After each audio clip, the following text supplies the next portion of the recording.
네, 사랑하는 자들아, 이야기를 나누고 있습니다. 여러분들 노마드라는 단어 혹시 들어보셨죠? 노마드. 유목민이라는 단어인데 요즘에는 뭐 디지털 노마드 혹은 이제 직장 생활도 자기의 어떤 그 직장의 그 오피스에 머물러 있는 게 아니라 여기저기서 할 수 있는 그런 사람들을 뭐 노마드라고 지칭도 합니다. 특히 캠핑 하시는 분들의 용어로 많이 자리를 잡았더라고요. 그런데 이 노마드, 제가 사실 이 노마드 생활을 되게 오래 했습니다. 제가 일단 중학교를 유학을 다녔어요. 중학교를 차로 한 40분 거리로 이사를 하는 바람에 이제 왔다 갔다 하면서 학교 생활권과 제 삶의 생활권이 좀 많이 떨어져 있었고, 고등학교는 더 심했습니다. 지하철로 1시간 걸리는 데를 왔다 갔다 했어요. 되게 멀리까지 왔다 갔다 하고, 대학교도 다녀오고 뭐 이렇게 했는데, 학교는 그럴 수 있잖아요. 학교는. 그런데 제가 군대를 가면서부터 인생이 좀 꼬였어요. 이게 이제 남자들은 아실 텐데, 보통은 이제 군대를 딱 가면 소대장을 1년만 합니다. 그리고 나서 그 다음에 뭐 다른 거를 하는데, 제가 뭔가 굉장히 인상 깊게 꼬여가지고 소대장만 3년을 했어요. 그런데 이게 법으로 애초에 될 수가 없는 거예요. 그래서 제가 모르겠어요. 저 같은 사람이 또 있는지 모르겠는데 1소대장 하다가 다른 데를 갈 때가 됐는데 3소대장을 갔습니다. 그렇게 막 그냥 군대에서도 매년 보직이 막 바뀌었어요. 그래서 제가 매년 이사를 한 2번씩 다녔습니다. 이제 여기저기 막 하면서 짐을 계속 싸고 풀고 진짜 말 그대로 노마드였어요. 이 업무의 환경이 아니라 그냥 사는 그 공간, 관사가 계속 바뀌었습니다. 그래서 1년에 한 많게 할 땐 5번까지 이사를 했던 것 같아요. 그렇게 이사를 하면서 군 생활을 하다가 전역을 했어요. 전역을 하고 제가 전역하는 해에는 그냥 청년부 회장이었습니다. 그런데 이제 그 해에 신학대학원을 가면서 그 다음 해가 되니까 어제까지는, 그러니까 지난주까지는 청년부 회장이었는데 이번 주부터는 청년부 전도사가 된 거예요. 그래서 제 정체성이 바뀌었어요. 그 지난주까지는 그 정기총회 하면서 이제 한 해 동안 감사했습니다 하면서 임원을 마무리했는데, 그 다음 주에는 설교를 시키더라고요. 그래서 제가 전도사가 돼서 그 교회 사역을 했어요. 근데 제가 사역을 시작한 이후로 진짜 찐 노마드였습니다. 매년 사역하는 곳이 바뀌었어요. 그 부서가. 그래서 제가 첫 해가 청년부였고요, 둘째 해가 고등부였고요, 셋째 해 다시 청년부를 갔고요, 그 다음 해가 중등부를 갔어요. 그리고 그 다음 해에는 유치부를 갔습니다. 그리고 그 다음 해에는 어디였지? 유초등부 통합부서를 갔고요, 그 다음에는 초등부를 갔고요, 그 다음엔 고등부를 갔고요, 그 다음에 청년부와 고등부 우리 교회로 온 거예요. 제가 신앙 사역하는 9년 차 동안에 단 한 번도 안 바뀐 해가 없었어요. 그러니까 매년 첫 해가 되면 저는 새로운 공동체 가서 새로운 소개를 하고 새로운 막 사역을 해야 되는 거예요. 근데 아시다시피 제가 낯가림이 되게 심합니다. 극도의 아이인데 이걸 매년 하다 보니까 그냥 이제는 좀 이게 적응이 돼 있어요. 그래서 저 나름대로는 좀 새로운 환경에 떡 던져놔도 사람들이랑 관계 맺는 건 좀 어려운데, 업무를 익히거나 내가 해야 될 롤들을 막 하는 거는 별로 이렇게 어렵지 않은 그런 성향으로 바뀌었습니다. 그런데 제가 이렇게 계속 제 신분이나 혹은 제 사역의 정체성이나 혹은 제가 가지고 있는 그 업무의 환경들이나 제가 해야 되는 일들이 계속 매년 바뀌는데도 불구하고, 그리고 여기서 잘 적응했는데도 불구하고 진짜 적응이 안 되는 게 하나가 있어요. 그게 뭐냐면 그리스도인이에요. 여러분들은 어떠신지 모르겠는데 저는 개인적으로 좀 그래요. 그리스도인으로 사는 게 너무 적응이 안 돼요. 여러분들 좀 어떠세요? 그리스도인으로서 세상 속에서 정체성을 갖고 살아가는 게 적응이 돼서 자연스럽고 편안하다? 한 번쯤은 생각해 볼 필요가 있는 것 같아요. 성경은 우리에게 누누이 얘기하거든요. 그리스도인으로 살아가는 거는 세상 속에서 좀 어려울 거야. 고난과 환난이 좀 있을 거야. 그리스도인으로 매일매일을 산다고 해서 적응이 되고 편안해지고 뭐 이렇게 아무 일이 없으면은 좀 고민을 해봐야 될 거야 라고 우리를 끊임없이 충동해요. 계속 찔러요. 너 편안하면 좀 이상할걸? 이렇게 얘기합니다. 예수님도 말씀하셨어요. 내가 너희에게 화평을 주러 온 게 아니라 검을 주러 왔다. 그리고 예수님 말씀하셨습니다. 나를 쫓아오는 것은 편안한 길이 아니라 십자가를 짊어지는 길이다. 성경은 누누이 얘기해요. 너희가 그리스도 예수의 이름으로 환난을 받으면 기뻐해라. 너희들이 겪는 이 고난이 예수의 고난과 같은 거다. 계속 우리에게 불편한 삶을 얘기를 해요. 마치 이 우리들의 신앙생활은 세상 속에서 노마드, 즉 유목민, 어울리지 않는, 그래서 정처를 두지 않고 계속 돌아다니는 사람들로 초대받은 것 같아요. 하나님께서 우리를 세상 속에 딱 두실 때 너 여기서 안주하고 편안하고 잘 적응해서 여기에 귀화돼서 그냥 이 사람처럼 살아가 아니라 너는 하나님의 백성이야. 그렇지만 여기에 지금 있는 이 순간만큼은 너의 정체성을 여기에 뿌리 내리지 말고 여기에서 적응하고 순응하지 말고 나와 함께 언제든 어디로든 갈 수 있을 정도로만 여기서 적응하고 잘 지내봐 라는 느낌이에요. 그래서 저는 이것을 신앙의 노마드라고 좀 부르고 싶은데, 여러분들 아마 청년의 시간에는 계속 이게 바뀔 거예요. 학생일 때도 있다가 이제 직업을 준비하거나 취업을 하거나 직장도 바뀌거나 혹은 뭐 결혼도 준비하거나 수많은 변화들이 내 삶에 계속 끊임없이 몰려오는데, 이 모든 순간들마다 하나님이 우리에게 적응하라고 요구하시는 게 아니라 새로운 무언가를 요구하신다는 거죠. 이 정체성이 오늘 우리가 읽은 이 요한 1서에 나타납니다. 요한 1서 3장 2절은 이렇게 얘기를 해요. 사랑하는 자들아, 우리가 지금은 하나님의 자녀라, 이렇게 얘기합니다. 이 표현 좀 웃기잖아요. 지금은 하나님의 자녀래요. 그러면은 과거에는 하나님의 자녀가 아니었다라는 거예요. 과거에는 하나님의 자녀가 아니었는데 지금은 하나님의 자녀로 부름을 받았다라는 겁니다. 그런데 하나님의 자녀로 살아가는데 하나님의 자녀로 부름받은 사람의 삶과 현실이 너무 계속 부딪히는 거예요. 요한이라는 사람은 예수님을 직접 본 사람입니다. 제자로 부름을 받았죠. 그러면서 평생을 살아왔는데 끊임없이 이 사람은 어떤 것과 부딪혔냐면 예수님이 말씀하신 제자의 삶이랑 그들이 누리는 행복이랑 자기가 걸어가고 있는 실제 제자의 삶이 부딪히는 것 같은 거예요. 예수님은 평안과 행복과 기쁨과 넉넉한 그리고 기적과 같은 삶을 말씀하신 것 같은데 살아보니까 그게 아닌 거예요. 그런데 살다 보니까 예수님이 이걸 말씀하신 게 아니구나라는 걸 알게 된 겁니다. 그래서 끊임없이 자기 곁에 있는 사람들에게 이렇게 얘기하는 거예요. 사랑하는 자들아, 너희는 지금 하나님의 자녀다. 너희는 지금 하나님의 자녀다. 그러나 우리가 장래에 어떻게 될지는 아직 모른다. 미래에 어떤 일이 일어날지 우리는 모른다. 예수님 다시 오시는 그 순간까지 내가 이제부터는 하나님의 자녀로서 살아갈 건데 이 과정이 어떤 일이 벌어질지 아무도 모른다. 이 말씀을 하고 있습니다. 예수님의 제자가 된다는 건 그런 거예요. 내가 계획하고 뜻하고 생각하는 바가 명확해져서 내가 걸어가는 길들을 다 꿰뚫어보고 내가 어디로 갈지를 다 훤히 알고 내가 어떤 사람이 되고 내가 어떤 일을 할지 이미 감각적으로 다 알고 준비하는 그런 사람이 된다 얘기하지 않습니다. 예수님의 제자가 된다는 것은요, 아무것도 없는 상태에서 그냥 되는 거예요. 보이지 않는데 그냥 되는 거예요. 그리고 심지어 그걸 안 보여주신대요. 너는 그냥 나를 따라와라. 내가 먼저 갈 테니. 너는 나를 신뢰만 해라. 이 세상의 것에 신뢰를 두지 말고 나만을 신뢰해라. 내가 왼쪽으로 가면 너도 왼쪽, 내가 오른쪽 가면 너도 오른쪽. 내가 멈추면 너도 멈추고, 내가 달려가기 시작하면 너는 뒤도 돌아보지 말고 달려라. 이 말씀을 끊임없이 우리에게 하시는 거예요. 그래서 제자의 삶은 어디에 한 구석 뿌리 내릴 곳이 없는 삶입니다. 오직 예수께만 뿌리를 내리는, 오직 하나님께만 내 정체성을 두는 게 바로 하나님의 제자의 삶이라는 거예요. 이 삶에 대해서 박영선 목사님이라는 분이 이런 비유를 썼어요. 여러분 아마 보셨는지 안 보셨는지 모르겠는데 좀 옛날 영화라 쇼생크 탈출이라는 영화가 있습니다. 그 영화가 되게 오래된 명작 영화인데 저는 봤어요. 잘 기억은 안 나는데 보긴 봤어요. 그런데 거기에 레드라는 한 사람이 등장을 합니다. 이 사람은 조연인데 40년을 수감 생활을 해요. 원래는 무기수여서 평생을 그 안에 있어야 되는데 40년을 딱 채우고 모범수로 이제 출소를 합니다. 그리고 뭐 40년 동안 이제 감옥에 있었으니까 할 수 있는 게 별로 없잖아요. 그래서 동네에 있는 식료품점, 슈퍼마켓에서 이제 일을 해요. 그런데 이 사람이 일을 계속 하는데 사장이나 옆에 있는 직원한테 계속 물어보는 거예요. 계속 물어봐요. 어느 것까지 물어보느냐? 나 화장실 가도 돼? 이것도 물어봐요. 그러니까 이 사람이 지금 거의 60대가 넘어간 할아버지인데 옆에 있는 젊은 직원한테 저기 나 화장실 좀 가도 될까? 이렇게 물어보는 거예요. 그 직원이 얘기를 해요. 너 화장실 가도 돼요. 그냥 가세요. 그런 거 안 물어봐도 돼요. 라고 얘기를 해요. 근데 이 사람이 왜 자기가 물어보는지에 대해서 이렇게 설명을 해요. 너무 두렵다는 거예요. 40년 동안 자기는 단 한 번도 자기 스스로 결정을 내리고 거기에 책임을 지는 의무감을 가져본 적이 없는 사람이에요. 옆에 있는 교도관이 화장실 가라 하면 가는 거고, 샤워해라 하면 하는 거고, 밥을 주면 먹는 거고, 일어나라 하면 일어나는 거예요. 이 삶을 40년을 산 사람이 자유를 얻었는데 적응을 못하는 거예요. 자신을 가르쳐주고 지도해주는 교도관이 없으니까. 그래서 이 사람이 뭐라고 하냐면 돌아가고 싶다 그래요.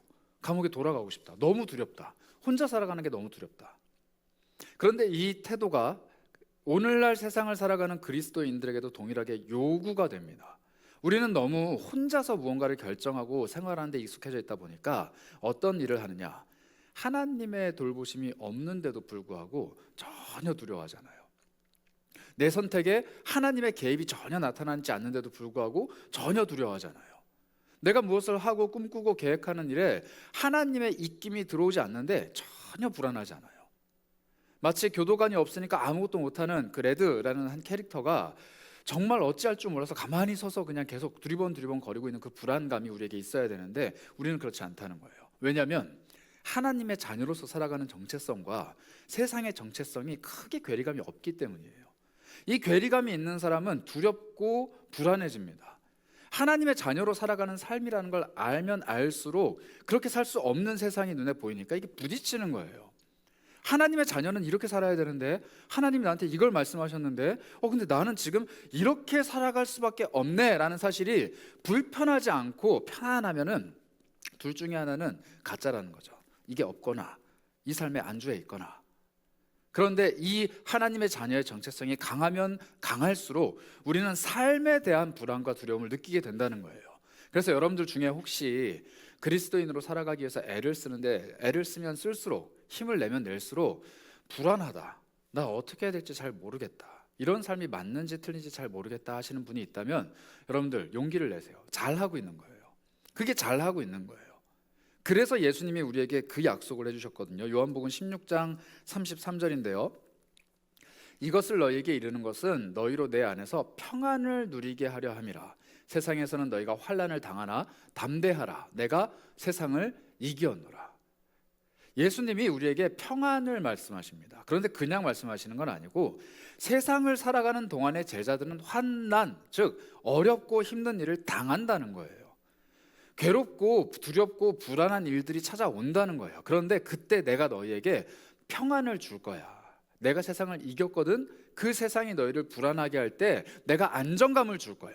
내가 세상을 이겼거든. 그 세상이 너희들에게 아무것도 아니라고 손가락질할 때 내가 너희에게 정체성을 줄 거야. 내가 세상을 이겼거든. 그 세상이 너희를 불안하게 만들면 담대해라. 내가 너희에게 평안을 줄게. 이 약속을 해주십니다. 그래서 예수를 알면 알수록, 십자가를 짊어지면 짊어질수록 우리 삶은 불안해지고 답답해지고 어떻게 해야 될지를 모르는 삶으로 더 빠져들어갈 거예요. 그 미군과도 같은 미로 속으로 빠져들어갈 거예요. 왜냐하면 그럴수록 우리에게 더 필요한 것은 예수 그리스도이기 때문이에요. 이 세상에 빛으로 오신 예수님은 우리를 어두운 곳으로 끌고 가세요. 이 세상의 모든 문제의 해답으로 오신 예수님은 우리를 문제의 근원 가까이로 끌고 가시는 거예요. 빛이 밝은 곳에 우리를 두는 것이 아니고 빛이 없는 곳에 우리로 끌고 가시기 때문에 점점 빛을 잃어버리는 거죠. 답이 없는 그곳에 나를 보내시니까 답이 안 보이는 거예요. 힘겨워하는 사람들 곁으로 나를 보내시니까 나도 힘겨운 거예요. 그런데 그 모든 해답을 내가 갖고 있기 때문에 나를 거기로 보내시는 겁니다. 그래서 여러분들 예수님 말씀대로 기뻐하세요. 즐거워하시고요. 그 환란이 나를 예수와 더 가까이 끈끈하게 붙여주는 접착제와 같은 역할을 할 겁니다. 그러므로 우리는 세상 속을 살아가는 하나님의 자녀로서 살아갈 때마다 현실은 불안하지만 미래는 언제, 하나님이 주시는 그 미래는 언제 올지는 모르지만 오늘 내가 하나님의 자녀라는 그 정체성 하나만 붙들고 살아가면 능히 견뎌낼 수 있다, 이렇게 얘기합니다. 그렇다면 제가 말하고 있는 이 신앙의 노마드, 하나님께서 우리를 이곳저곳 계속 보내시는데 그곳에서 계속 우리를 어렵게 만드는 이 여정, 삶의 여정을 걸어가는 비결이 있다라면 뭘까요? 3절은 우리에게 이렇게 얘기합니다. 주를 향하여 이러한 소망을 가진 자마다, 앞으로 장래에 예수 그리스도가 오시면은 지금 내 이 어려운 삶이 다 해소가 될 거라는 소망을 가진 사람마다 뭘 한다고요? 그의 깨끗하신 같이 자기를 깨끗하게 한다는 거예요. 그래서 오늘 우리 설교의 제목이 샤워를 해야만 되는 이유입니다. 샤워를 해야 되는데 이유가 뭐가 있겠어요? 더럽고 찝찝하니까 그냥 하는 거죠. 하루를 살다 보면은 노폐물도 쌓이고 밖에서 얻는 여러 가지 먼지들이 내 몸에 쌓여 있으니까 샤워를 하는 거예요. 시간이 돼서 샤워를 하는 게 아니라 샤워를 해야 될 이유가 있으니까 하는 겁니다. 저는 보통 특별한 일이 없으면 집에만 있습니다. 거의 안 나가요. 그래서 제가 1년 동안 있으면은 제가 먼저 누구를 만나자고 약속을 잡는 경우가 거의 없어요. 일단 없어요. 그러니까 친구도 잘 안 만나고 거의 집에서 맨날 아내랑만 있습니다. 근데 아내는 이제 뭐 사람들 많이 만나는 편이거든요. 근데 저는 정말 안 만나요. 신방을 해야 돼서 여러분한테 만나자 하는 경우들이 종종 있지만 제 지인이나 심지어 저는 엄마 아빠한테도 보자고 얘기 안 해요. 그분들이 보자고 해야 그제서야 만날까 말까예요. 저는 거의 무조건 집에 있어요. 자, 그러면 집에 있으면 샤워를 해요, 안 해요? 하는 게 정상이에요. 집에 있어도 샤워는 하는 거예요. 물론 샤워를 하죠. 당연히 하죠. 당연히 하는데 샤워를 안 하고 넘어가도 그 누구도 뭐라고 안 해요. 그렇잖아요? 나 오늘 아침에 일어나서 하루 종일 집에만 있었는데 그냥 세수하고 이 닦는 정도로만 씻어도 크게 무리가 없어요. 하루 정도는. 이틀 3일 가면은 좀 이제 가족들한테 폐를 끼치니까. 하지만 하루 정도는 무리가 없어요. 왜냐하면 나를 더럽히는 요소가 많지 않기 때문이에요. 나를 더럽히는 것들이 많지 않으니까. 그런데 우리가 자꾸 샤워를 해야 되는 이유, 군대 가면요 하루에 2번 3번씩 막 샤워해요. 왜냐하면 계속 굴러다니거든요. 더러운 곳에 굴러다니는 거예요. 힘겨운 곳에 굴러다니고 몸에 자꾸 먼지가 쌓이면 샤워를 할 수밖에 없어요. 그게 바로 오늘 우리가 읽은 이 본문이에요. 세상 속에서 힘겨우면 샤워하라는 거예요. 세상이 나를 답답하게 하면 샤워하라는 거예요. 어둡고 혼란스러워서 뭘 해야 될지 모르겠으면 샤워하라는 거예요. 그 샤워가 뭐냐? 바로 예배입니다. 여러분들 왜 예배하세요? 와가지고 종교적인 죄책감을 해결하기 위해서 예배하시나요? 하나님 앞에 출석도장 찍기 위해서 예배하시는 거예요? 아니면 여기 와서 사람들을 만나려고 예배하십니까? 이 영적인 노마드, 이 세상 속에서 하나님의 자녀로 살아가는 사람들은 주기적으로 샤워를 하듯 주기적으로 예배를 통해서 내 영혼을 씻어내야 되는 거예요. 예수님께서는 우리의 내면의 청결도에 대해서 굉장히 많이 말씀을 하셨는데 특히 바리새인들을 향해서 말씀하셨습니다. 마태복음 23장 25절 26절인데요. 화 있을진저, 이 표현이 뭐냐면요, 나가 죽어라 이거예요. 예수님이 강하게 욕설을 하십니다. 나가 죽어라 이것들아. 누구에게 하시는 말씀이냐? 외식하는 서기관들과 바리새인들 이놈들아. 얘네들 막 질책을 해요. 왜 질책하느냐? 잔과 대접에 겉은 깨끗이 하되 그 안에는 탐욕과 방탕으로 가득하구나. 눈먼 바리새인이여, 너는 먼저 안을 깨끗이 해라. 그리하면 겉도 깨끗하리라. 겉과 속이 다르다는 거예요.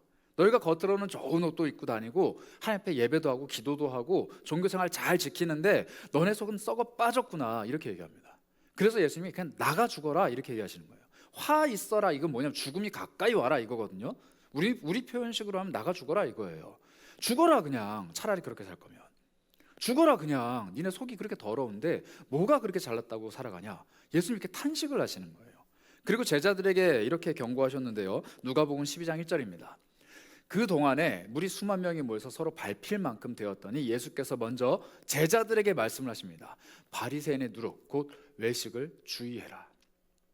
이게 어떤 상황이냐면요, 예수님이 뭐 다른 이야기긴 하지만 바리새인들과 서기관들이랑 말싸움을 엄청 하셨어요. 그래서 거의 말로 다 이겼습니다. 얘네들이 완전 쭈구리가 됐어요. 그래서 얘네들이 뭘 결심했느냐?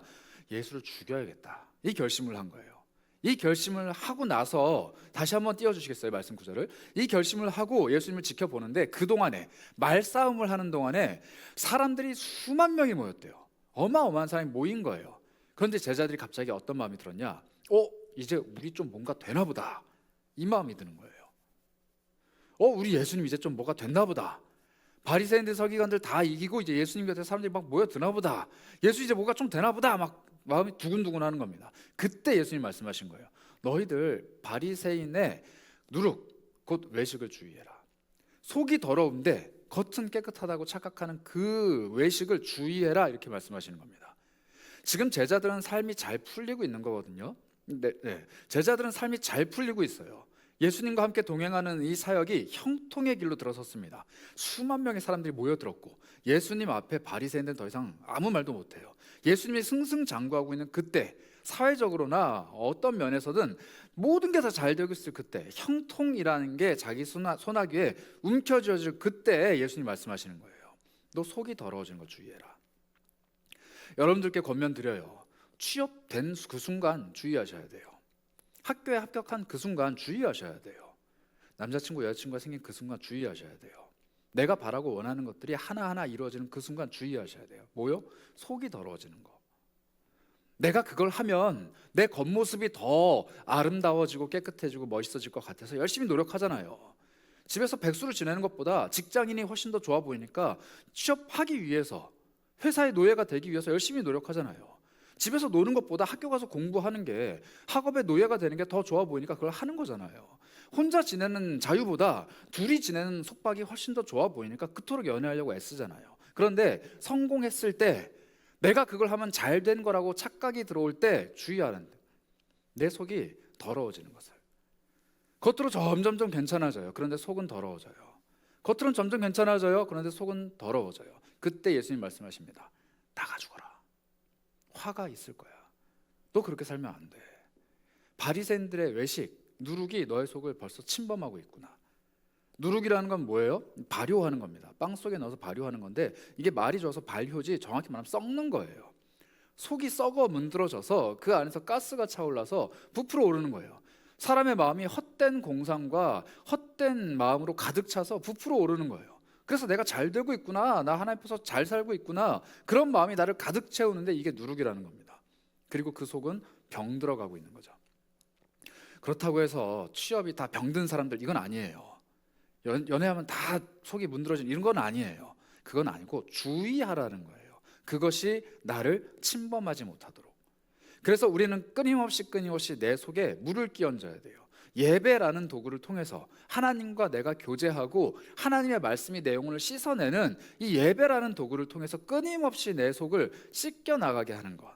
그래야 내 속이 깨끗해진다 합니다. 그릇 속을 빡빡빡 씻어야지 설거지가 끝나는 거지, 겉에만 쓱쓱 닦으면 설거지가 절대 된 게 아니에요. 똑같아요. 예배가 내 삶의 겉모습만 쓱 핥고 지나가는 게 아니라 내 내면을 완벽하게 닦아내야 하나님 안에서 능력의 예배인 겁니다. 이 예배가 내 속을 훑고 지나가야 돼요. 예배를 하고 난 후에 내 내면의 변화가 있어야 돼요. 이게 없으면 다시 또 예배해야 돼요. 다시 또 말씀을 펼치고 다시 또 하나님 앞에 머물고 다시 또 기도해야 돼요. 그래서 우리들의 삶의 예배는 끊어질 수가 없는 거예요. 끊임없이 나를 더럽히는 것들 앞에서 끊임없이 나를 깨끗하게 해야 하니까. 이게 바로 우리들의 예배의 정체성입니다. 그런데 이 삶을 깨끗하게 잘 씻고 다니는 것뿐만 아니라 또 하나의 원리가 하나 있어요. 뭐냐면요, 잘 버텨야 돼요. 잘 버텨야 됩니다. 제가 인스타로 팔로우하고 있는 김정주라는 목사님 한 분이 계세요. 이분이 기독교 작가인데, 이분이 얼마 전에 그런 피드를 하나 올리셨어요. 예배자가 아니라 버티자도 괜찮다. 예배자가 아니라 버티자도 괜찮대요. 우리는 삶의 예배자를 꿈꿉니다. 내 삶에서 예배를 끊임없이 잘 이루어내고 예배하는 사람으로 올곧게 서는 걸 꿈꿔요. 그런데 현실은 생각보다 그렇게 녹록지가 않은 거예요. 하나님을 예배합니다 라고 하기에는 내 삶이 너무 힘들고, 하나님 예배할 겁니다 라고 하기에는 내가 갖고 있는 문제들이 너무 많다 보니까 그냥 꾸역꾸역 버티고 있는 거죠. 그런데 이분이 뭐라고 말씀하시냐면, 예배자가 아니라 버티자의 삶을 살아가도 괜찮다라는 거예요. 주일날 우리가 와서 내 내면을 깨끗하게 씻어내고 겉도 속도 새롭게 하고 삶의 자리로 갔을 때, 예배자로 성공해서 거기에는 모든 사람들에게 막 복음을 전하고 내 삶을 통해서 여기에 막 성령의 불이 떨어지고 이런 거 아니라 그냥 꾸역꾸역 내 하루를 살아내는 그 버티자의 삶도 하나님이 귀하게 보신다라는 거예요. 예수님은 끝끝내 버티신 분입니다. 마지막 순간까지 버티셨어요. 어디서 버티셨느냐? 십자가에서. 다 이루기까지 버티신 거예요. 아무 말씀도 안 하시고 그냥 버티셨어요. 누가 뭐라고 하든 어떤 짓을 하든 그냥 버티신 거예요. 버티고 있는 예수님 때문에 우리가 구원을 얻었고, 버텨내신 그분 때문에 온 천하 만민이 하나님을 알게 된 겁니다. 그리고 우리에게도 늘 승리하는 면류관의 삶이 아니라 그냥 나에게 주어진 십자가를 버텨내는 것만으로도 하나님은 우리를 귀하게, 존귀하게, 어여쁘게 보신다라는 거예요. 직장생활이 얼마나 힘들어요? 학교 다니는 거 얼마나 힘듭니까? 사람과 만나는 것, 내 삶을 꾸려가는 거 얼마나 힘들어요. 그런데 그 힘겨움을 하나님께서 너 이제 힘들지 마라 이렇게 하지 않으시고, 힘든 그 순간에도 계속 버텨내는 것, 그것을 귀하게 보신다는 거예요.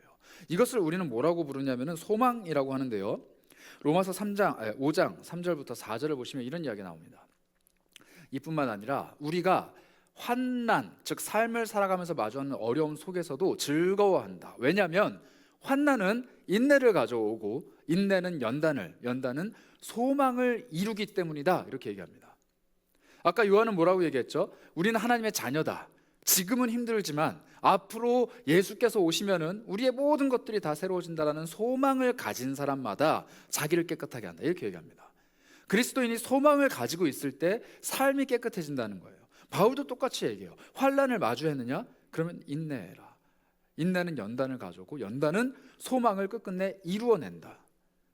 어려운 일이 다가왔을 때 버텨내는 그것이 예수가 다시 오시는 날까지 지속되면은 그게 나를 소망으로 인도한다는 거예요. 여러분, 죽는 순간까지 삶을 살아내느라 고생하셔도 괜찮아요. 단 한 번도 내가 하나님 앞에서 내 삶의 예배를 정말 승리했습니다, 나는 이것만큼은 내 삶의 열매로 하나님께 드리겠습니다 하는 게 없어도 괜찮아요. 하나님이 허락하신 내 삶을 그냥 버텨내고 내 마음 흔들리지 않도록 지켜내는 것, 그것만으로도 하나님은 우리에게 잘했다, 착하고 충성된 종아, 너 너무 귀하다, 이렇게 말씀하신다는 거예요. 왜냐하면 내 삶이 바로 하나님이 인도해 가시는 그곳이기 때문이에요. 거기서 버텨내라고 나를 두신 거예요. 거기서 인내하라고 나를 두신 거예요. 거기서 무언가를 지켜내라고 내 마음속에 소망을 두신 거예요.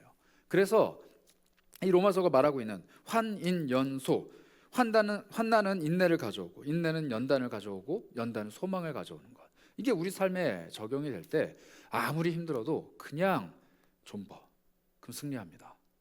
이건 그리스도인의 진리예요. 그냥 버티세요. 하나님이 주시는 능력이 오늘 하루치밖에 없어도 그냥 견디는 거예요. 하나님이 주시는 능력이 오늘 하루 나를 살아가게 하면 됐잖아요. 내일은 내일 일은 내일 염려해라. 예수님이 끊임없이 말씀하십니다. 내일 모레 10년 뒤 20년 뒤 걱정하지 말고 오늘 버틸 힘 내가 줄 테니까 오늘 살아내라. 그냥 버티면 너는 승리한다. 이게 바로 그리스도인들이 살아가는 비결이라는 거예요. 그래서 장래에 어떤 일이 일어날지 난 몰라요. 그렇지만 오늘 내가 살아보니 하나님의 능력이 나를 끌고 가는구나. 그러면은 이겨내는 겁니다. 이게 바로 두 번째 비결이에요. 잘 버티는 것. 그래서 정리할까요? 첫 번째는 잘 씻고 다니세요. 예배라는 이 샤워물로 내 속을 자꾸 씻어야 돼요. 두 번째는 잘 버티세요. 씻겨나간 그 마음을 잘 지켜내고 세상 속에서 최대한 더럽혀지지 않도록 잘 버텨내세요. 그리고 그 일을 하는 사람들에게 베풀어 주시는 소망이라는 게 점점점 나를 끌고 갈 겁니다. 그러면 어느 순간 뒤를 돌아봤을 때 내 삶에는 면류관들이 떨어져 있을 거예요. 그때 당시에는 내 머릿속에 없었던, 내 머리 위에 없었다라고 생각했던 그 면류관이 돌아보니까 길가에 있는 거예요. 그때는 내가 영광이라고 생각하지 않았는데 인내의 가시관이라고 생각했던 그 길이 내가 돌아보니까 하나님의 면류관이었던 거예요. 그래서 나는 십자가를 가시관을 쓰고 짊어지고 걸어가는 것 같지만 끝끝내 소망을 가진 자가 돌아보니 예수 그리스도의 머리 위에 있던 그 가시관이 면류관으로 바뀌듯이 나에게 있었던 그 십자가의 가시관이 면류관으로 다 바뀌는 겁니다. 언제요? 예수께서 다시 오셔서 우리 눈의 눈물을 닦아주시고 하늘 보좌 우편에 우리를 데리고 가셔서 함께 기뻐하는 그때. 그래서 여러분들, 환난은 마일리지라고 생각하세요. 내가 여기서 더 고생해야 천국 가면 더 기뻐합니다. 물론 천국 가면 지극한 기쁨이 있으니까 다 기뻐하겠죠. 그러나 고생을 해야 낙이 옵니다. 여러 고생을 거쳐야 사소한 것도 기뻐할 수 있는 거예요. 그러니 고생이 많으면 많을수록, 힘겨운 일이 많으면 많을수록 천국이 더 즐겁고 기쁜 거죠. 그래서 예수님이 우리에게 말씀하십니다. 인내하고 버티고 참아내라. 그리하면은 내가 너희에게 주는 기쁨의 상급이 크다. 하박국 3장 17절부터 19절은 이런 삶을 우리에게 이렇게 소개합니다. 하박국 선지자가 이렇게 얘기해요. 무화과 나무가 무성하지 못해요. 포도나무에 열매도 없어요. 감람나무에 소출이 없고요. 밭에는 먹을 것도 없고 우리의 양도 없고 외양간에 소가 없어요. 완전 거지예요. 완전 거지인데 이 사람이 뭐라고 얘기해요? 나는 여호와로 말미암아 즐거워한다. 나는 구원의 하나님으로 말미암아 기뻐하리로다. 우리가 아는 거잖아요. 무화과 나뭇잎이 마르고 어쩌고저쩌고 하면서 기뻐한다고 하잖아요. 중요한 건 19절이에요. 19절 한번 봅시다. 주 여호와는 나의 힘이시라. 나의 발을 사슴과 같게 하사 나를 나의 높은 곳으로 다니게 하시리로다. 이렇게 얘기해요. 오늘 힘겨운 게 중요하지 않다는 거예요. 왜냐하면 내일 나를 높은 곳으로 가게 하실 분에 대한 소망이 있기 때문에. 오늘 내가 완전히 거지꼴이 돼도 상관없어요. 왜냐하면 나를 구원하시는 하나님이 이 인내, 환단, 연단을 다 거친 후에 나를 높은 곳으로 인도하시리라 라는 소망이 있으면 오늘 좀 현실이 시궁창 같아도 사는 겁니다. 인내하고 순응하고 참아내고 사는 거예요. 그런데 정착하고 머물러 있고 침륜에 빠지고 잠식되는 게 아니라 여기는 내가 영원히 갈 곳이 아니야. 나는 신앙의 노마드니까 하나님 여기 나 두셨으면 잠깐 머물러 가는 곳일 뿐인 거지 나에게는 진짜 가야 될 그 어딘가가 있어 라는 마음이 있는 순간 아무리 힘들어도 견뎌내는 거예요. 그리고 거기서 나를 인도해 가실 하나님을 바라보며 소망을 품는 겁니다. 이게 바로 하박국 선지자가 이야기했던, 그리고 예수님이 끊임없이 우리에게 말씀하셨던 인내의 비결입니다. 그래서 오늘 우리들에게 하나님 말씀하십니다. 사랑하는 자녀들아, 우리가 지금은 하나님의 자녀다. 그러나 장래에 어떻게 될지 모르겠지만, 우리는 알 수 없지만 그 소망이 있는 사람마다 자기 스스로를 깨끗하게 비워낸다. 오늘은 추수감사주일이에요. 여러분들 한 해 동안 삶을 어떻게 하나님 앞에서 결산하고 감사의 열매를 올려드리겠습니까? 여러분들이 올 한 해 성취해낸 업적은 뭐예요? 하나님께 이거 하나님이 나에게 주셔서 내가 이거 해냈습니다. 이게 하나님이 취하실 열매입니다. 하나님 이걸로 기뻐하세요 라고 올려드릴 만한 열매가 몇 개 있으세요? 저는 몇 개 없는 것 같아요. 몇 개 없는데 그마저도 상처나고 곰고 벌레 먹고 그냥 열매라고 하기엔 조금, 그런데 그런 열매도 하나님은 기뻐하십니다. 왜냐하면 그 열매를 나한테서 뺏어서 맛있게 드시려고 하는 게 아니라, 야, 너 이거 맺기까지 너무 수고했구나. 너 참 잘했다. 너 이거 나한테 가져오기까지 너무 고생했구나. 너 연단을 정말 많이 받았구나. 내가 너를 이제는 더 높은 곳으로 데리고 갈게. 거기서 또 한번 환난을 맞이해볼까? 이제는 레벨 1 거쳤으니까 2로 가볼까? 3으로 가볼까? 하나님이 나를 인정해 주시는 거예요. 열매는 하나님께 드렸을 때 하나님이 배부르게 먹으시는 게 아닙니다. 하나님이 나를 인정해 주시는 거죠. 단 하나의 열매라도 하나님 앞에서 인내하며 맺어진 그 결실은 하나님께서 반드시 인정해 주신다 그래요. 눈물을 흘리며 씨를 뿌린 사람은 기쁨으로 단을 거두는 겁니다. 환난을 받은 사람이 눈물 흘리면서 계속 씨를 뿌리면요, 끝끝내 소망의 단을 거두는 거예요. 그래서 우리의 삶이 아무리 힘겹고 척박해도 우리에게는 소망이라는 게 있습니다. 그래서 우리를 다시 한번 하나님 앞에서 늘 끊임없이 깨끗하게 씻어야 된다는 거예요. 이 추수감사절에 여러분들에게 그런 감사의 제목이 많으셨으면 좋겠어요. 하나님, 나는 잘 살아서 하나님께 감사한 게 아니라 나를 매일매일 씻겨주시고 나를 매일매일 높은 곳으로 데려다 주시는 하나님으로 말미암아 기뻐하겠습니다. 하나님으로 말미암아 즐거워하고 하나님으로 말미암아 내가 하나님께 감사의 제목을 아뢰겠습니다. 그런 여러분들이 되셨으면 좋겠어요. 한 해의 끝자락이 다가오는데, 이제 예수님 다시 오실 그 대망하는 우리의 성탄이 다가오는데, 여러분들 주님 다시 오실 때 나는 매일매일 살아가는데 정신 없었는데 돌아보니 하나님은 없고 나 고생한 나만 있군요, 이렇게 대답하시겠어요? 아니면 매일매일 살아가는데 정말 힘들었는데 돌아보니 동행하신 하나님이 너무 많군요, 이렇게 고백을 하겠습니까? 예수님 다시 오신대요. 우리 주님이 다시 오신대요. 언젠진 모르겠지만 그분이 다시 오시는 소망을 갖고 있는 사람마다 자기 자신을 깨끗하게 한다고 합니다. 샤워해야 되는 이유, 우리 주님 다시 오시기 때문이에요. 샤워해야만 되는 이유, 그때까지 우리가 깨끗하게 지내야 되기 때문이에요. 샤워를 해야만 하는 이유, 그 깨끗한 사람이 인내하며 하나님의 열매를 맺어갈 수 있기 때문입니다. 여러분들에게 그런 복이 넘쳐났으면 좋겠어요. 그래서 한번 기도할까요? 이 시간에 제가 잠깐 기도하도록 하겠습니다. 하나님, 그렇습니다. 우리 삶이 여러 가지 어려움과 환난과 인내해야만 하는, 연단받아야만 하는, 그리고 눈물을 흘려야만 하는 그런 상황들을 마주하게 됩니다. 늘 내 삶을 끊임없이 변하고 그 변하는 모든 순간순간들마다 나는 단 한 번도 편안한 적도, 나는 한 번도 만족한 적도, 나는 단 한 번도 하나님 앞에서 진정으로 기뻐하며 감사한 적도 없는 것 같습니다. 나에게 주어진 삶이 너무 척박하고 나에게 주어진 현실이 너무 괴롭고 답답하고 심지어 두렵기까지 합니다. 그런데 그런 삶을 살아가는 우리에게 주님 말씀하신다고 합니다. 너 지금 인내해라, 버텨라, 그리고 속을 깨끗하게 씻어내라. 그것만 하면 내가 너를 높은 곳으로 올려다 줄게. 내가 너의 소망이 되어줄게. 내가 다시 오는 그날에 너의 눈물을 닦아주고 너의 삶을 참 귀하다, 너 참 나의 사람답게, 나의 자녀답게 살았구나 인정해 줄게. 이 약속을 우리 주님이 하십니다. 그래서 오늘 하루를 다시 한번 버텨내겠습니다. 오늘 하루를 다시 한번 예배로 채워내겠습니다. 오늘 하루를 다시 한번 나 자신을 씻어내고 하나님 앞에 머무는 복 있는 삶으로 채워가겠습니다. 하나님, 우리 안에 그러한 하나님의 보호하심과 돌보심을 베풀어 주시기 바랍니다. 어디에 있든지, 어떤 눈물을 흘리든지, 어떠한 괴로움을 마음에 품고 있든지 하나님이 우리에게 주시는 평안함과 하나님이 돌보아 주시는 그 손길이 우리 삶에 차고 넘치기를 간절히 원합니다. 우리 주 예수 그리스도의 이름으로 기도합니다. 아멘.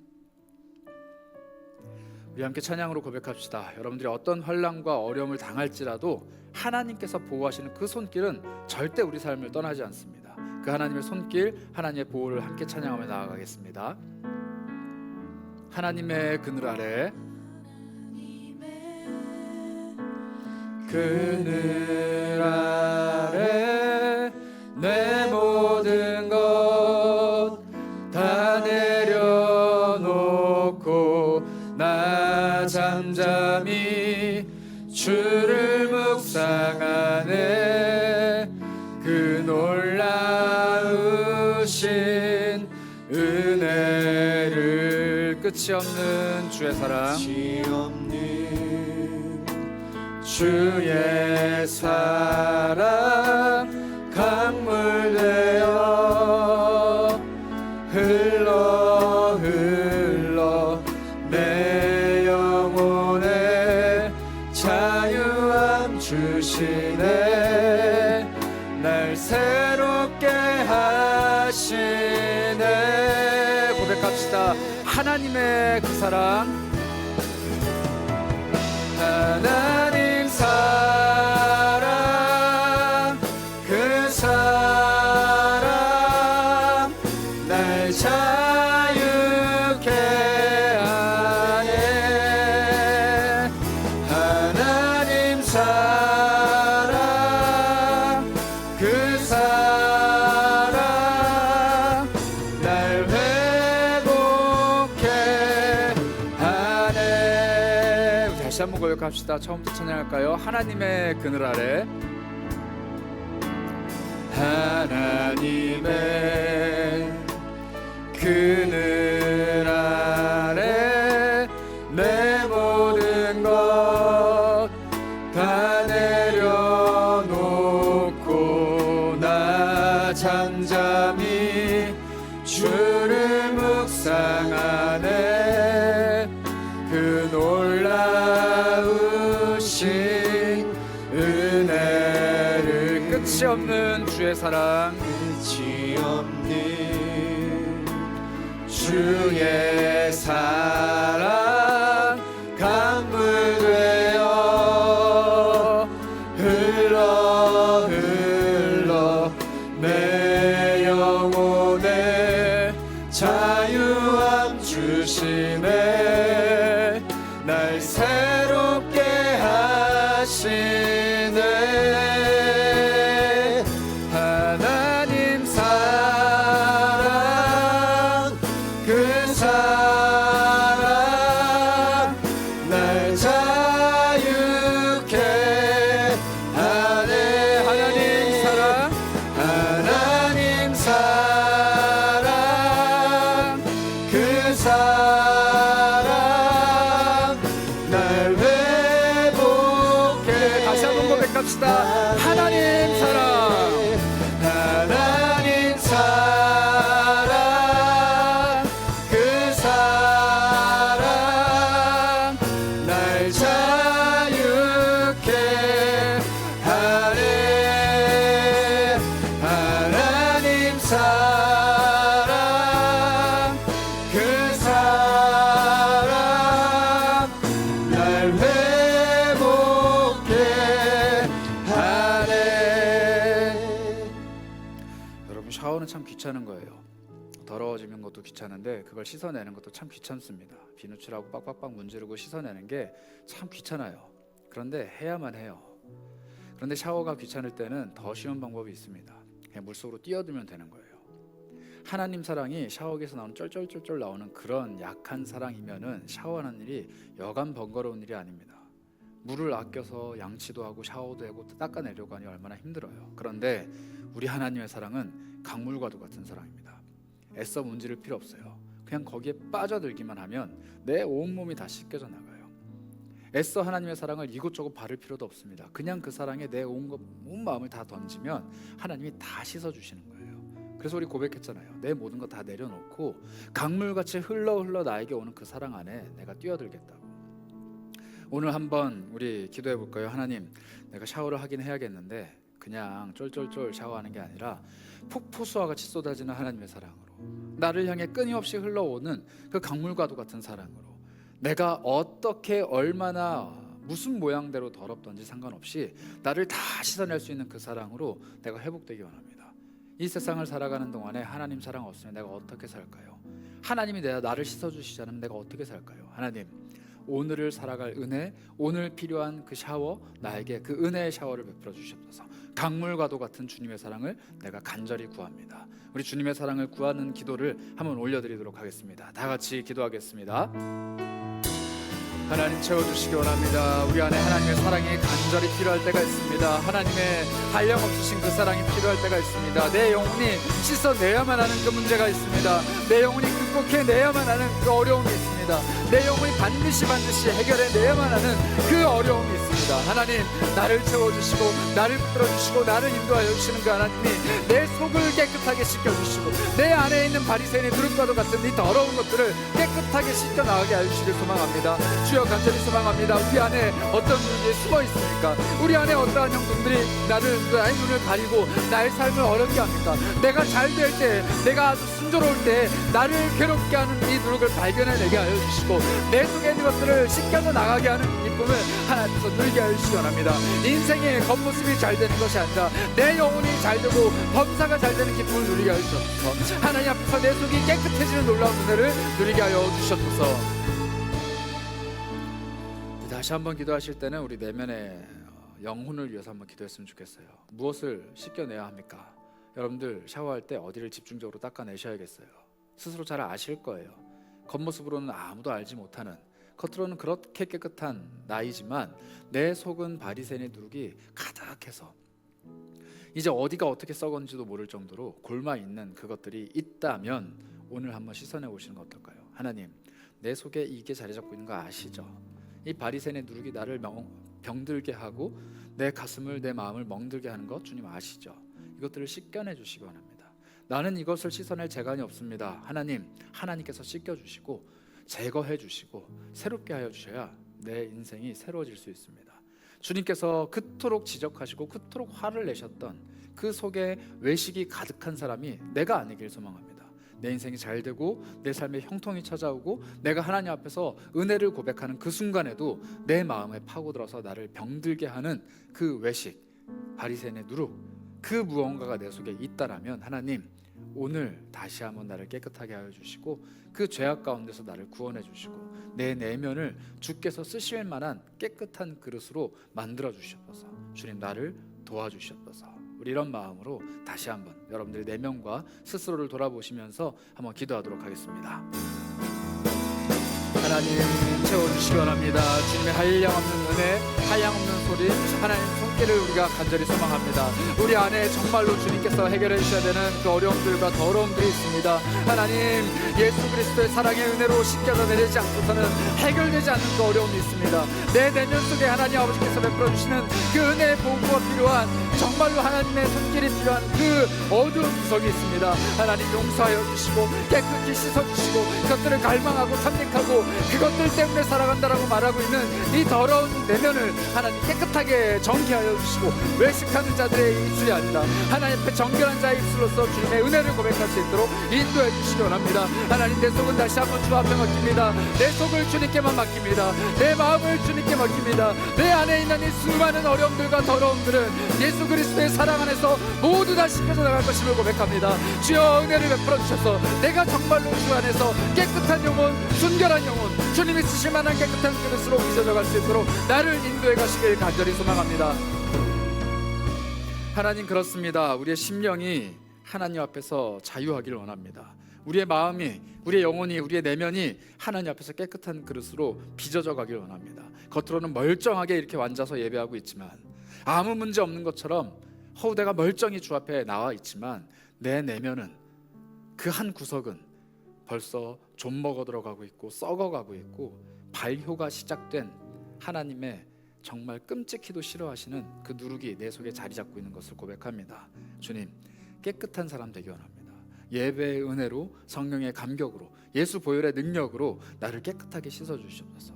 강물처럼 흐르는 그 하나님의 사랑이 내 내면을 완전히 씻고 나가셔서 더 이상은 더러운 것을 찾아볼 수 없는 하나님 앞에 완벽하게 회복된 그 영혼을 갖기 원합니다. 주님, 그러한 인생 살아갈 수 있도록 나에게 씻김의 은혜, 샤워의 그 놀라운 은총을 베풀어 주시기 원합니다. 주의 사랑을 간절히 구합니다. 우리 주 예수 그리스도 이름으로 기도합니다. 네, 우리 계속해서 찬양하며 나아가도록 하겠습니다.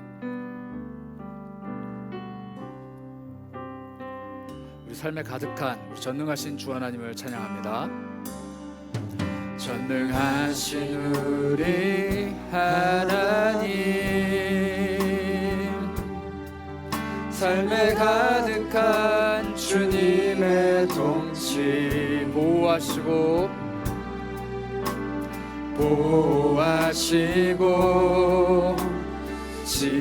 지켜주시네. 복 주시고 인도하시네. 주시고 인도하시네. 살아계신 우리 하나님, 살아계신 우리 하나님, 삶에 가득한 주님의 인재 불러주시고 나를 채워주시네. 들으시고 응답하신 주의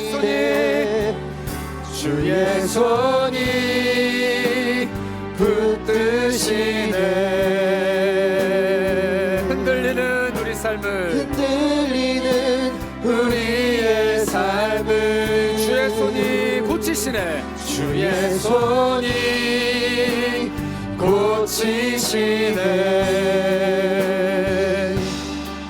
상한 우리의 마음을. 다시 한번 찬양하실 때 여러분들 삶을 좀 주 하나님 앞에 내어드렸으면 좋겠어요. 여러분들 어디서 그토록 버티고 있습니까? 어디서 그토록 하루하루를 숨막히게 살아가고 있나요? 내가 그냥 인내하고 견디는 그 환란이 도대체 뭡니까? 오늘 이 찬양 안에 그 모든 것들을 맡겨드렸으면 좋겠어요. 우리를 고치시고 우리를 붙드시고 채워주시고 인도하시는 그 하나님의 손길이 우리를 붙들고 있다고 합니다. 여러분, 내가 버티는 게 아니에요. 나를 붙들고 있는 예수의 손이 버티는 겁니다. 내가 인내하는 게 아니고 나를 붙잡고 있는 예수께서 인내하시는 거예요. 내가 참아내는 게 아니고 예수께서 십자가 고난을 참아내시는 겁니다. 나는 그분 곁에 있을 때 자연스럽게 그분과 함께 모든 것을 이겨낼 수 있는 거예요. 그래서 다시 한번 고백합시다. 주님, 내가 예수의 십자가에 내 삶을 붙들어 맵니다. 하나님의 손 안에 내 모든 것들을 내어드립니다. 주님께 붙들려 있는 나에게 채우시고 회복시켜 주시고 역사하시는 주님의 손길을 경험할 수 있도록 은혜를 베풀어 주옵소서. 우리 그런 마음으로 함께 찬양하겠습니다. 전능하신 우리 하나님, 삶에 가득한 주님의 통치, 나를 보호하시는 분, 나를 지켜주시는 분, 끝끝내 복을 주시고 인도하시는 분이 우리 하나님이십니다. 아멘. 살아계신 우리 하나님,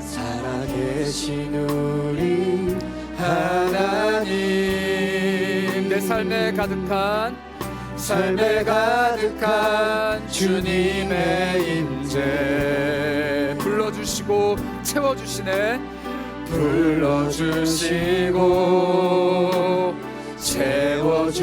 나의 기도를 들으시고 응답하시는 우리 주님이십니다. 응답하시네. 주의 손이 붙드시네. 흔들리는 나의 삶을, 흔들리는 우리의 삶을 주의 손이 고치시네. 주의 손이 고치시네. 상한 나의 마음을, 상한 우리의 마음. 다시 한번 고백합니다. 주님의 강한 손이 나를 붙드십니다. 손이 붙드시네. 흔들리는 우리의 삶을 주의 손이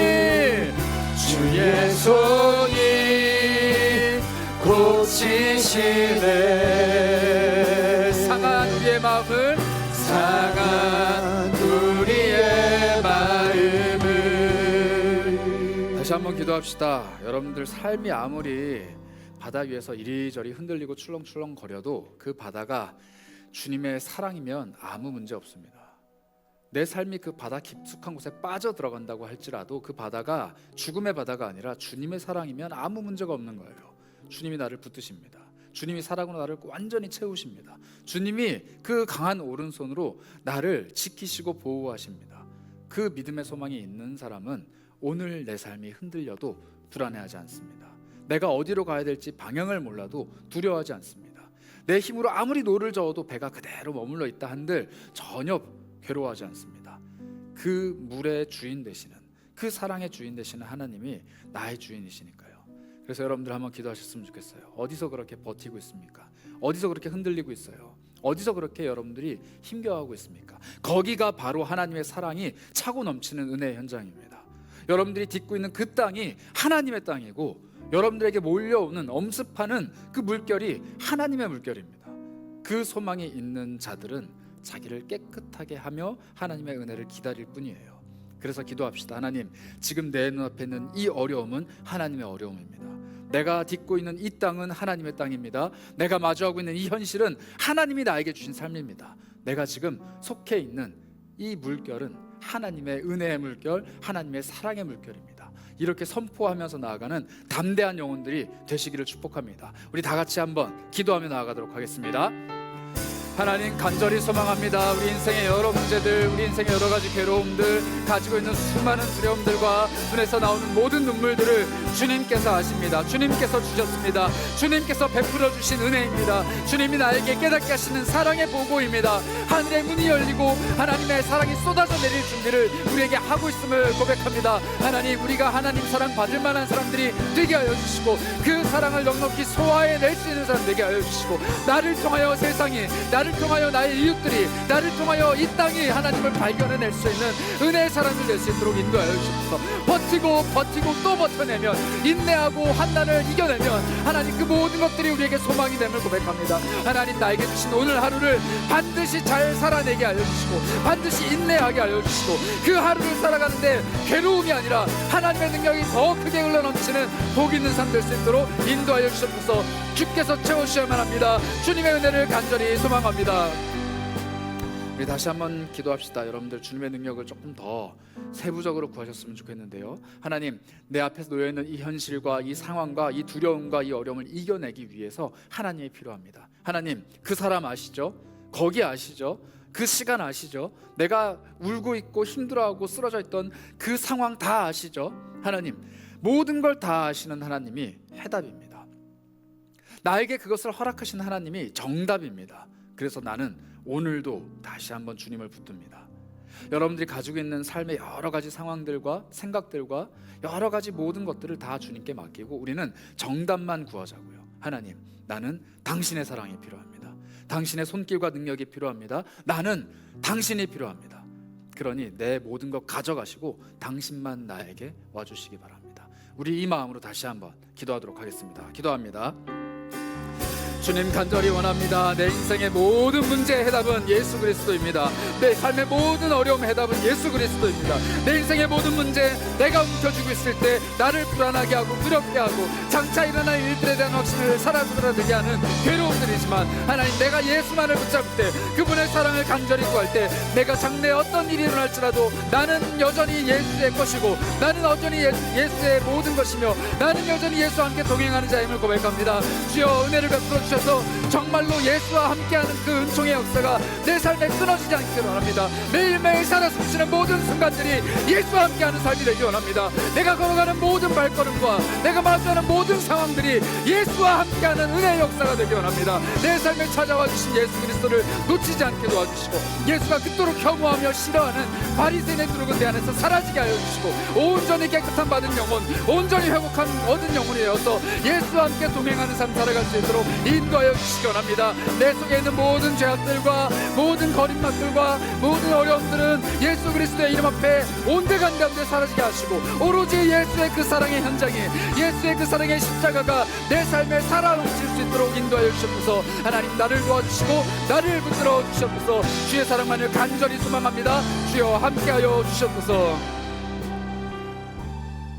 하나님, 그래도 감사합니다. 우리 삶에 그럴싸한 열매가 없을지라도 하나님께 내어드릴 만한 것들이 좀 부족할지라도 내 삶이 잘하는 것보다는 그저 버티고 참고 기다리고 가만히 있는 것이 더 익숙한 삶일지라도 하나님께서 그러한 삶에 찾아와 주시고 그 모든 것들을 이겨내는 승리는 주님이 하시고 나에게는 인내와 환단과 연단의 소망을 베풀어 주신 참 감사합니다. 세상을 이기는 영광을 내가 얻길 원치 않습니다. 세상 사람들이 동경하는 그 즐거움과 쾌락과 넉넉함을 내가 탐하기를 원치 않습니다. 나는 오직 예수 그리스도만을 얻기를 원합니다. 예수를 얻고 세상을 잃어버린다고 한들 내가 무엇이 아깝겠습니까? 장차 다시 오실 우리 주 예수 그리스도를 얻는 것이 나에게 가장 큰 즐거움이자 기쁨인데 내가 무엇을 탐욕스럽게 쟁취하겠습니까? 주님, 내가 예수를 바라보며 예수를 얻을 수 있는 믿음의 담대함을 베풀어 주시고 삶의 순간순간들마다 이 세상의 것으로 일희일비하는 것이 아니라 예수로 인해서 늘 기뻐하며 즐거워할 수 있는 지혜로운 사람들이 되길 원합니다. 우리 사랑하는 청년들, 여러 가지 삶의 정황들과 환경들과 상황들 속에서 그리고 사람들 속에서 마음이 다치고 삶이 무너져 내리고 가만히 머물러서 눈물만 흘릴 수밖에 없는 그러한 일들이 여전히 산적해 있습니다. 그러나 주님, 그 모든 눈물 닦아주실 예수 그리스도께서 문제의 해결만을 주시는 것이 아니라 우리를 더 높은 곳으로 다니게 하시려고 온도의 환난과 인내를 베풀어 주시리라 확신합니다. 끝까지 참고 버티고 이겨내서 끝끝내 하나님과 더 높은 곳으로 걸어가는 하나님의 사람들 되기를 소망합니다. 주님, 더 많은 환난과 더 많은 인내를 베풀어 주시고 더 많은 소망으로 우리 삶을 채워 주시옵소서.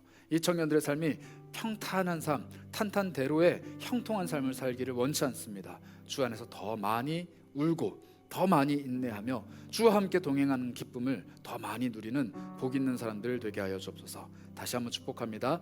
이들의 삶에 찾아오는 수많은 어려움들을 주께서 해결하여 주시고 기쁨의 근원이 강림하여 주옵소서. 우리 주 예수 그리스도의 이름으로 기도합니다. 아멘.